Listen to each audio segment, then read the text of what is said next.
প্রত্যেক মানুষের রিজিক নাজিল হওয়ার একটা দরজা আছে। প্রত্যেক মানুষের রিজিক নাজিল হওয়ার একটা কি আছে? দরজা আছে। এই দরজা দিয়ে আপনার রিজিক নাজিল হয়, কিন্তু আমার না। আমার রিজিক নাজিল হওয়ার আরেকটা দরজা আছে। প্রত্যেক মানুষের রিজিক নাজিল হওয়ার এক একটা কি আছে? দরজা আছে।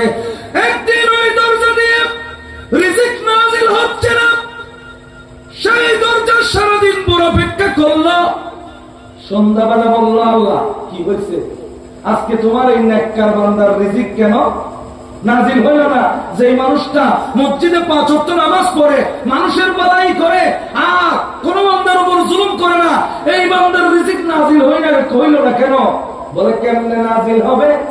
ওর তো জীবনের আয়ু কি হয়ে গেছে? শেষ হয়ে গেছে। চিৎকার করে কাঁদতে থাকে সেই দরজা।